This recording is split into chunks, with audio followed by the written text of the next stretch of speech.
محبت صرف ایک جذبہ نہیں بلکہ یہ کسی کی موجودگی کا احساس ہے۔ محبت میں پاکیزگی ہونی چاہیے، ایسی پاکیزگی جو آپ کے سر سے دوپٹہ بھی نہ اترنے دے۔ زندگی اگر کبھی مہربان ہو کر کسی شخص کے انتخاب کا موقع دے تو اپنے لیے ہمیشہ ایک ذمہ دار شخص کا انتخاب کریں، کیونکہ ایک ذمہ دار انسان خوبصورت ہونے سے کہیں بہتر ہوتا ہے۔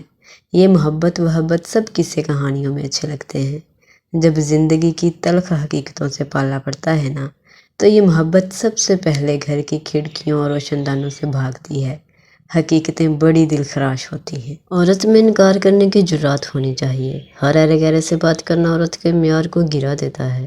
عورت ایسی ہو، کوئی بھی غیر مرد اس سے بات کرنے سے پہلے 100 بار سوچے۔ یہ نہیں کہ کسی بھی غیر مرد سے وہ خود باتیں کرے، یہ معیار نہیں ہوتا عورت کا۔ عورت کی حیا شیشی میں بند ایک خوبصورت خوشبو کی طرح ہوتی ہے۔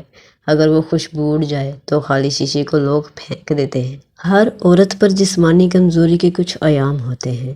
ان ایام میں اللہ تعالیٰ نے بھی اسے عبادت میں چھوٹ دی ہے، اس کی نمازیں معاف کر دی ہیں اور اسے روزوں میں اس وقت تک تاخیر کی اجازت دی ہے جب تک وہ دوبارہ صحت یاب نہ ہو جائے۔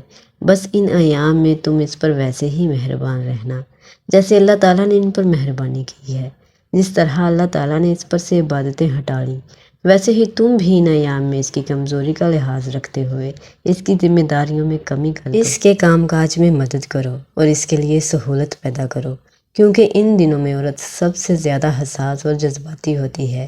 اسے تمہارے ساتھ اور مدد کی ضرورت ہوتی ہے۔ حضرت علی علیہ السلام نے فرمایا کہ جب کوئی عورت تمہارے سامنے رو پڑے تو تمہاری مردانگی کا تقاضا یہ ہے کہ تم اس بات کو وہیں ختم کر دو، لا ترجو الا ربک، اپنے رب کے علاوہ کسی سے امید مت رکھو، انا لا یحب المتکبرین، بے شک وہ غرور کرنے والوں کو پسند نہیں کرتا، وما الحیات الدنیا الا متاع الغرور، اور دنیا کی زندگی محض دھوکہ ہے، وَإِنَّ إِلَىٰ رَبِّكَ الْمُنتَهَىٰ، اور تمہاری آخری منزل اللہ ہے۔